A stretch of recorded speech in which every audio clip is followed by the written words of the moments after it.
अच्छा कहल देखी काहाकू काहाकू कुंदुरी खाइबा ପାଇଁ बिल्कुल ଭଲ ଲାଗେ ନାହିଁ। कुंदुरी खाइबा तो दूरर कथा देखिले नाक टेकंती। किंतु आज मु कुंदुरीर एते स्वादिष्ट रेसिपी बनैबी। थरे याकू बनैकी खाइले कुंदुरी आपणकर पूरा प्रिय होइजिब। न खाउथिबा लोक भी खुशी रे खाइबे। से रुटी पूरी परोटा पई हेउ बा भात पई हेउ सबुथिरे भल लागिब। चलंतु एबे डेरी न करी स्टार्ट करिबा आजिर रेसिपी। नमस्कार, cooking with SS Divyansh lifestyle के आपण मानकु बहुत बहुत स्वागत।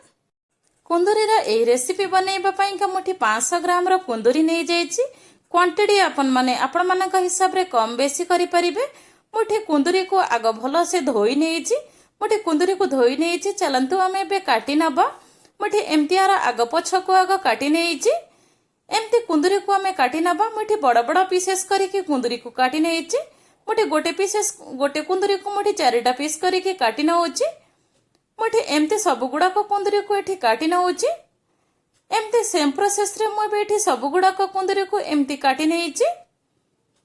मु बेठी सब गुडा को कुंदुरी को काटी नेछि।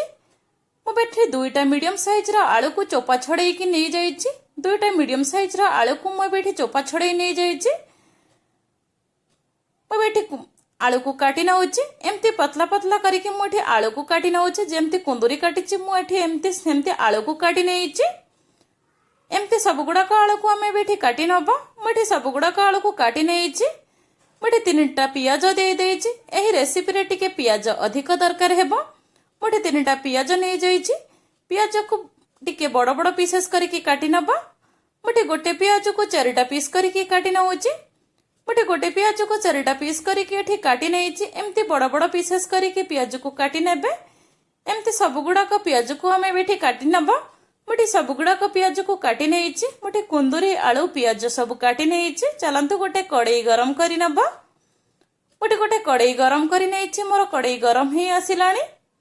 एही रेसिपी रे सोरिष तेल देबे जहा कि फ्लेवर बहुत भलो आसीबो। मोर एठी तेल गरम ही आसिलानी।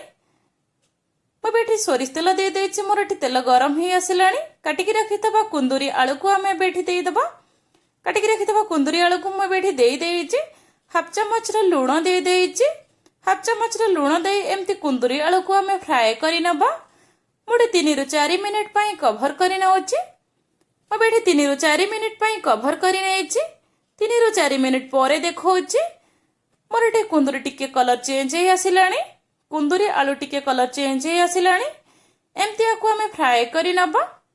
गैस रो फ्लेम को लो टू मीडियम रे रखी कि हमें फ्राई करि नबा। काटिकी रखितबा पियाज को हमें बेठी देई दबा। काटिकी रखितबा पियाज को मु बेठी देई देछि।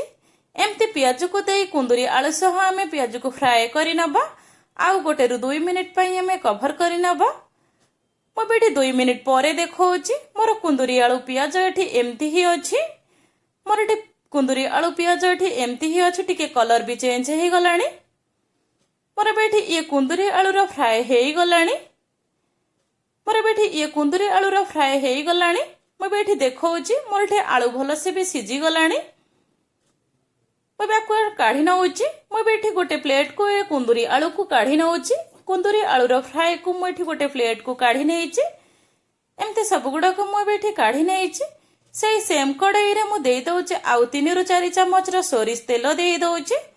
सेही सेम कड़ाई रे मु बेठी देई देछि आउ 3 रु 4 चमच रो सोरिष तेल देई देछि। हाफ चमच रो जीरा।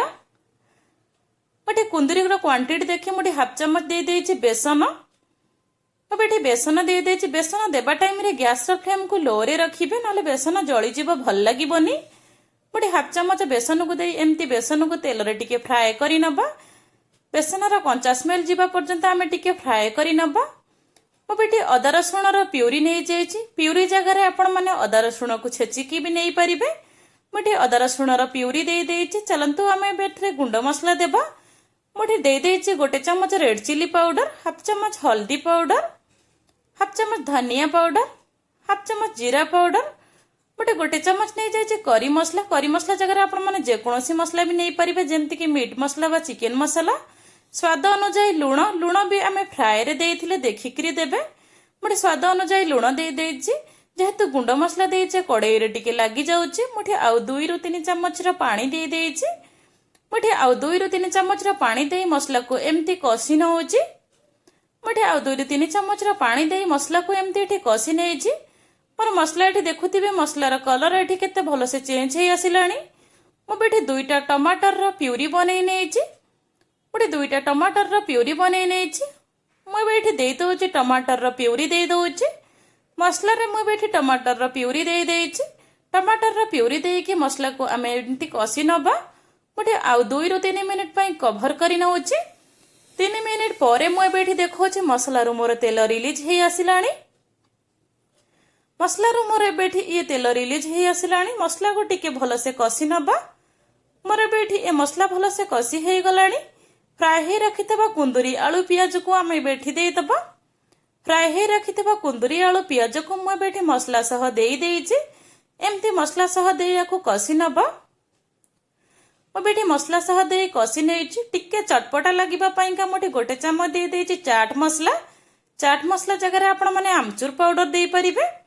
मुझे चाट मसला दे एमती याकू मिक्स करि नउछि मुझे चाट मसला दे कि एमती कुंदुरी आलू सह मसला सह भलो से मिक्स करि नइछि मुझे 1 मिनिट पई मिक्स करि नइछि टिके लटपटिया जेहेतु मु रखिबे मुठे 2-3 चमच पानी दे दउछि बेसी पानी एथरे मु दउ नाही 3-4 चमच मुझे एमती पानी दे देइछि टिके लटपटिया रखिबा पाइंका एमती 2-3 मिनिट पई आमे कभर करि नबा सॉरी मु एबे दे दउछि गरम मसला दे दउछि मु एबे 1 चमच दे देइछि गरम मसला दे देइछि आमे एबे 2-3 मिनिट पई कभर करि नबा मुझे 2-3 मिनिट पई कभर करि नेछि गैस रो फ्लेम को लो रे रखी कभर करि नेबे मुझे गैस रो फ्लेम को लो रे रखी थिली मुझे 3 मिनिट पर देखौछि मोर एबे ये कुंदुरी रो एमती ही अछि आपण माने आकु कुंदुरी रो मसला कहि परिबे बा कुंदुरी रो तरकारी भी कहि परिबे मोर एबे ये कुंदुरी रो रेसिपी एठी पूरा बनी गला गरम गरम आपण आकु जे कोनोसी रोटी बा भात बा जे कोनोसी खाई परिबे चलंतु आमे एबे आकु सर्व करि नबा आशा करूचे आजिर एही रेसिपी आपण मानको बहुत ही भल लागि थिबो मो वीडियो केमति लागिला आपण को अनुभूति मो सा कमेंट माध्यम रे शेयर करंतु मो वीडियो भल लागिले लाइक करंतु शेयर करंतु सब्सक्राइब करंतु फेसबुक पेज रे देखुतिले फॉलो करंतु थैंक यू।